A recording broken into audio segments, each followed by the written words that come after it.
En el campo de las mediciones eléctricas y electrónicas existen una serie de conceptos elementales que a modo de introducción a la asignatura son importantes definir. Digamos, por ejemplo, ¿qué es medir? Medir es comparar una cantidad desconocida con otra definida como patrón. Aquí surgen los primeros términos que utilizaremos para comprender este concepto. El primero de ellos tiene que ver con las magnitudes, que son las propiedades de un fenómeno o un cuerpo. Luego le sigue la cantidad, que se refiere al valor que toma una magnitud dada en un cuerpo o sistema concreto. Y por último, tenemos la unidad, que es una cantidad de una magnitud física que se usa como referencia para hacer comparaciones. Las unidades son cantidades estandarizadas de una determinada magnitud física definida y adoptada por convención. Ahora bien, cada vez que medimos, utilizamos algún instrumento para realizar esta acción y existen diversos factores que impiden, por ejemplo, medir exactamente la longitud de la mesa. Algunos de estos factores pueden ser el lápiz del carpintero utilizado para la medición, el espesor de la sierra utilizada para cortarla, o la habilidad del operario para aserrar la pieza. Por lo tanto, surge un concepto que antiguamente se denominaba error y ahora se habla de la incertidumbre en las mediciones, que es un conjunto de valores asociados a la dispersión atribuidos al mesurado. Debido a que antiguamente cada región poseía un conjunto de reglas particulares y una misma unidad tomaba diferentes valores, surge la necesidad de un sistema internacional de unidades. Así es que la Academia Francesa de Ciencias propone un sistema único de pesas y medidas. El principio fundamental es procurar un sistema que no dependa de objetos realizados por el hombre, sino de constantes universales.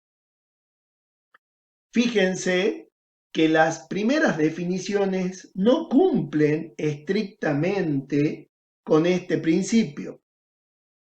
El metro se define como la 10.000.000ª parte de la distancia desde el polo al ecuador,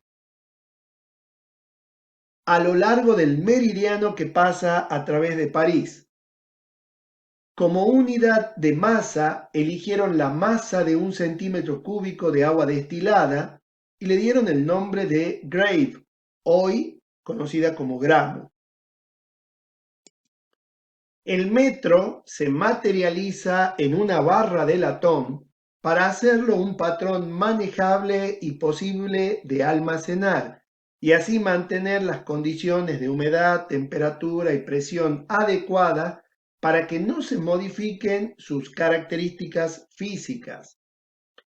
El sistema rápidamente fue aceptado por un gran número de países.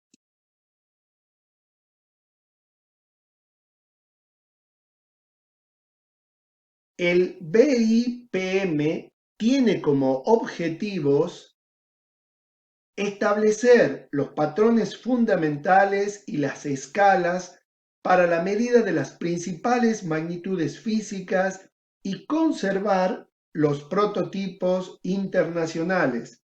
Además, llevar a cabo comparaciones de los patrones, tanto nacionales como internacionales. Asegurar la coordinación de las técnicas de medida correspondientes y efectuar y coordinar las mediciones de las constantes físicas fundamentales relevantes en las actividades precedentes. Con el paso del tiempo se fueron agregando nuevas unidades al sistema de medida.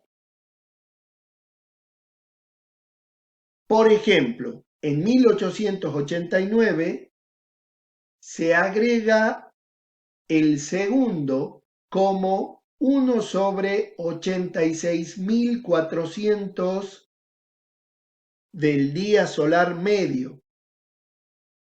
Todas las unidades restantes se derivarían de estas tres unidades fundamentales. Además, cabe aclarar que los múltiplos y submúltiplos se referirían al sistema decimal. Así, por ejemplo, el clásico valor de la velocidad surge de resolver la relación entre la distancia medida en metro y el tiempo medido en segundo.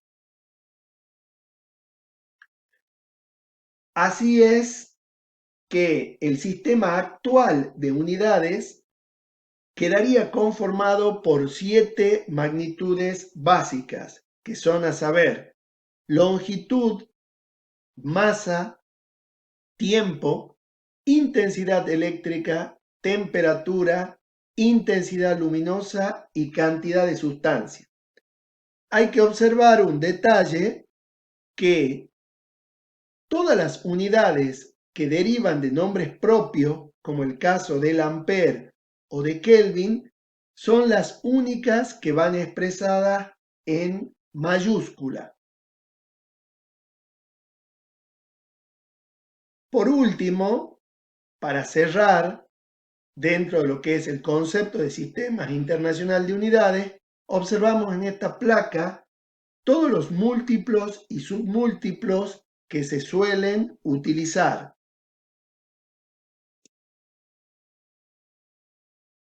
El sistema internacional de unidades se divide en tres grandes grupos. Las unidades de base son aquellas que no se componen de otras unidades. Como dijimos, actualmente son 7: el metro, el kilogramo, el segundo, el ampere, el kelvin, la candela y el mol.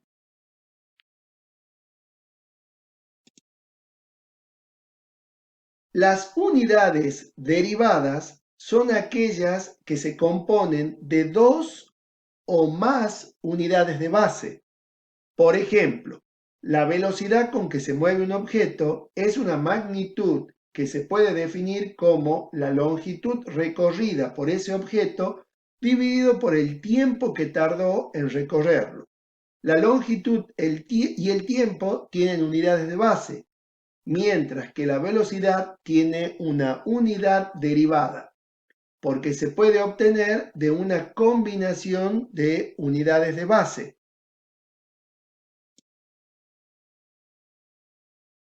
Las unidades complementarias forman parte del tercer grupo. Son aquellas que no se derivan de una magnitud física, pero son necesarias para su comprensión. Por ejemplo, la unidad de ángulo sólido, conocida como estéreo radián, ¿sí? Y que el símbolo sería SR. Esta unidad, ¿dónde la podemos encontrar? Por ejemplo, el lumen, cuyo símbolo es LM, es la unidad del Sistema Internacional de Medidas para medir el flujo luminoso, una medida de la potencia luminosa emitida por la fuente. Si la fuente luminosa emite una candela de intensidad luminosa uniformemente en un ángulo sólido de un estero radián, su flujo total emitido en ese ángulo es un lumen. A modo de síntesis, podemos decir que cada unidad tiene una definición rigurosa, pero cambia según los avances de la tecnología. El año pasado empezó en vigencia una reforma muy importante. Los cambios que entraron en vigencia en mayo de 2019 tienen un gran impacto en el campo científico y tecnológico y suponen, por ejemplo, la redefinición del ampere, el kilogramo, el kelvin, el mol, el metro, el segundo y la candela. A partir de ahora, todas las unidades se definirán en base a constantes de referencia en lugar de artefactos, propiedades de materiales o experimentos teóricos irrealizables, como sucede en la actualidad.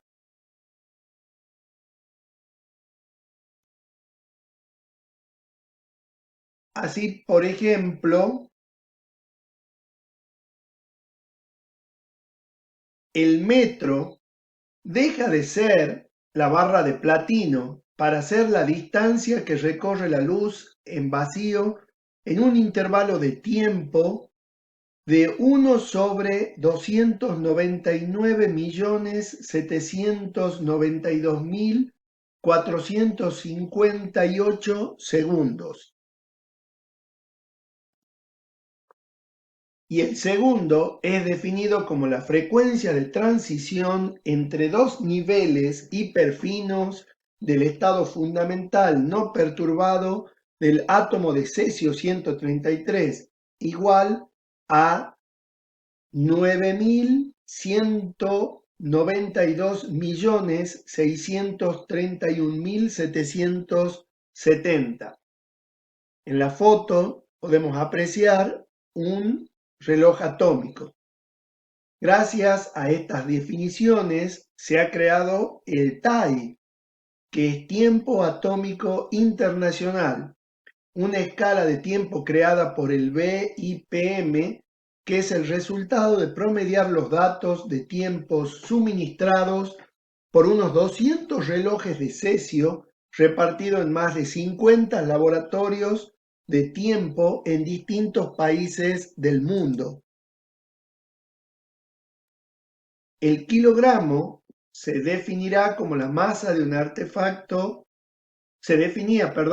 como la masa de un artefacto sólido fabricado con una aleación de 90% platino y 10% de iridio.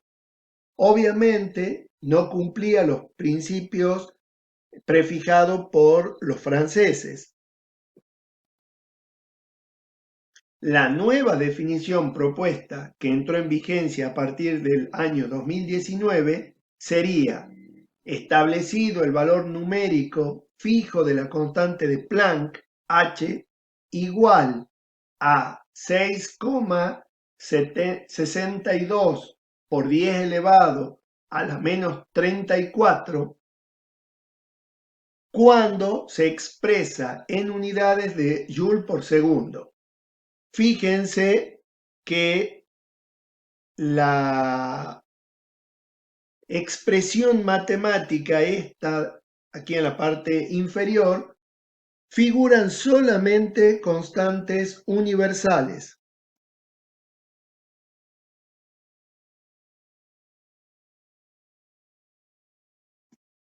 En el pasado, el ampere se definía como la corriente constante que, si es mantenida en dos conductores rectos paralelos de longitud infinita de sección circular despreciable y separados un metro en el vacío, produciría entre esos dos conductores una fuerza de 2 por 10 a la menos 7 newton por metro de longitud. De acuerdo con las decisiones de la Conferencia General de Pesas y Medidas, el sistema internacional fue modificado sustancialmente en el año 2019, cambiando la definición del ampere para ser medible a través de constantes naturales. La definición para el ampere, según esta nueva propuesta, sería: el ampere, cuyo símbolo es la letra A mayúscula, es la unidad de corriente eléctrica del sistema internacional y queda establecido como el valor numérico fijo de la carga elemental E, es decir, el electrón, que es igual a 1,602 por 10 a la menos 19, cuando es expresada en unidades de ampere por segundo, donde el segundo queda definido en términos de la variación del átomo de cesio. Hasta aquí hemos visto en gran medida las unidades fundamentales y que vamos a utilizar. Queda para el alumno investigar cómo se definen las otras unidades.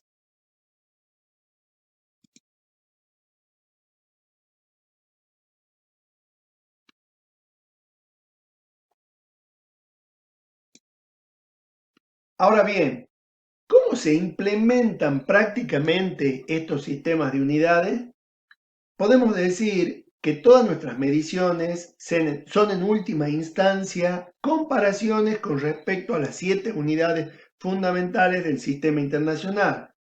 Pero es evidente que pocos laboratorios en el mundo pueden implementar todas o alguna de las 7 definiciones que vimos. Por este motivo, se ha ideado un sistema para asegurar la calidad de una medición realizada por un laboratorio cualquiera, mediante el empleo de elementos patrones, cuya calidad está asegurada mediante la llamada cadena de trazabilidad. Se define un elemento patrón como una medida materializada, aparato de medición, material de referencia o sistema de medición destinado a definir, realizar, conservar o reproducir una unidad o uno o varios valores de una magnitud para servir de referencia. En la figura se pueden observar algunos ejemplos de lo que acabamos de definir.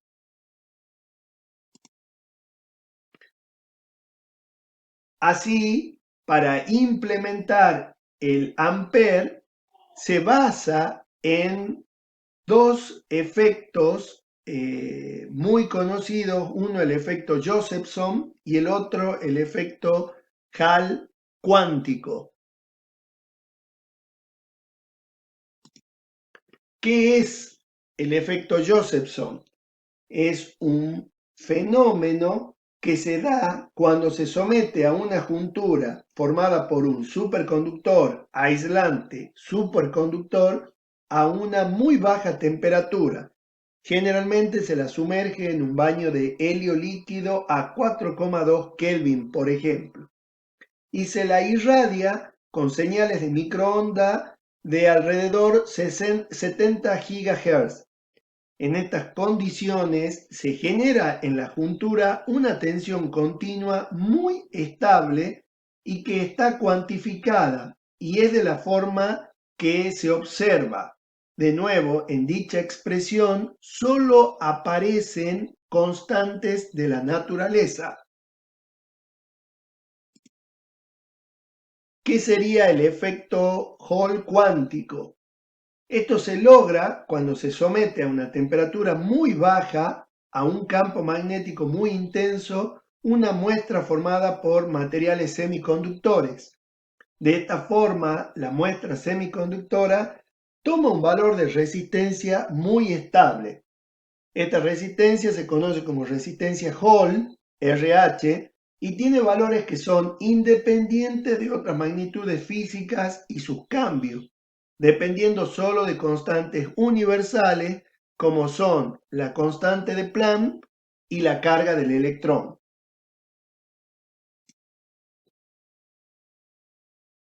¿Cómo se difunden los patrones establecidos? Esto se consigue por medio de una cadena ininterrumpida de comparaciones que van generando patrones de distinta calidad, como se observa desde una incertidumbre baja a incertidumbres altas.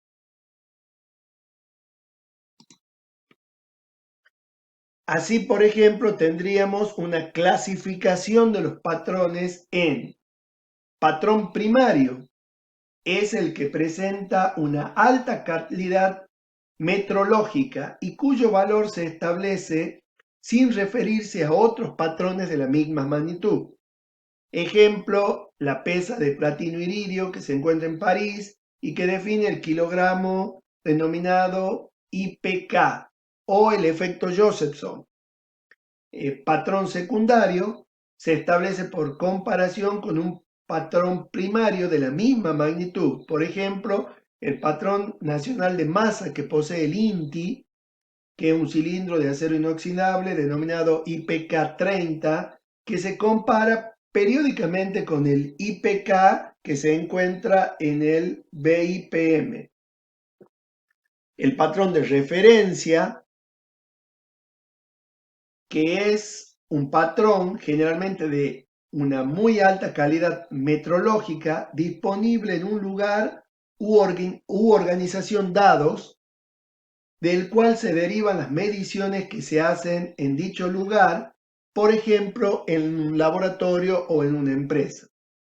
Después está el patrón de trabajo, utilizado corrientemente para controlar medidas materializadas, aparatos de medición o materiales de referencia. Por último, está el patrón de transferencia, que es un patrón empleado como intermediario para comparar patrones entre sí.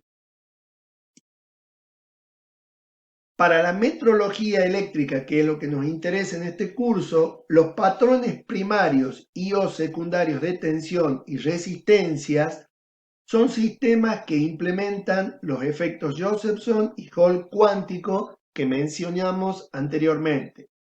Como patrones de referencia de trabajo en los laboratorios se emplean la pila de Weston y fuentes especiales de estado sólido para la magnitud tensión y resistores de aleaciones especiales para la magnitud resistencia.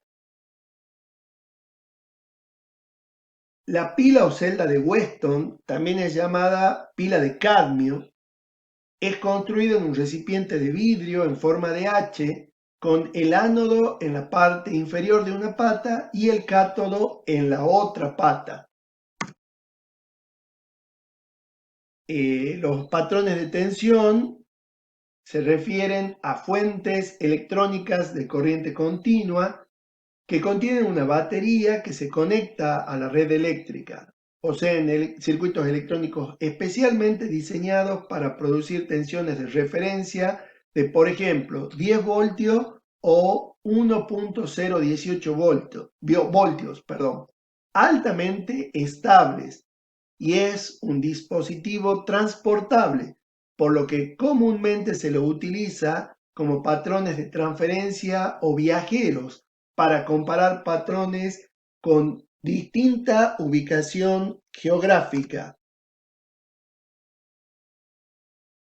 El patrón de tensión en corriente alterna utiliza un equipo que realiza una transferencia de corriente continua a corriente alterna, es decir, que basa su principio de funcionamiento en la energía disipada por una resistencia. Es el concepto de valor eficaz, en donde se pueden comparar valores de alterna con los de continua. En la figura se observa el esquema de funcionamiento de un sistema de transferencia de corriente continua a corriente alterna a través de una termocupla. Para los patrones de resistencia se utilizan hilos metálicos calibrados, puesto que los metales varían mucho su resistividad en función de la temperatura, se utilizarán aleaciones. Las más clásicas son la manganina y el constantán. Cuando las resistencias son muy bajas, es decir, menores a 10 ohmios, se utiliza el método de los 4 bornes como el que se observa en la figura.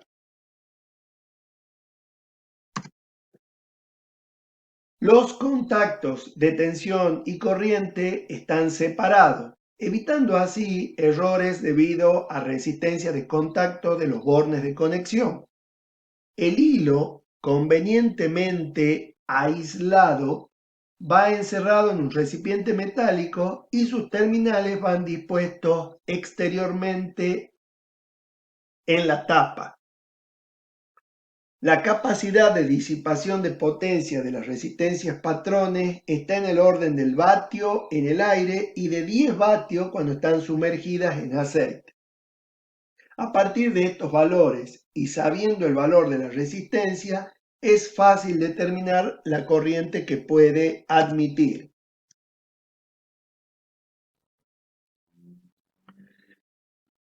Como primera aproximación de una resistencia en corriente alterna, observemos el gráfico de la figura. Si bien es cierto que la resistencia en alterna y en continua debería comportarse de la misma manera, en los modelos prácticos se la representa con una inductancia asociada en serie y una capacitancia asociada en paralelo. El circuito equivalente demuestra que tiene una componente reactiva, por lo tanto tendríamos un ángulo de desfasaje phi, que generalmente se conoce como ángulo de error. En la figura se observan el tipo de bobinado bifilar para resistencias bajas o el arrollamiento Rowland para resistencias altas.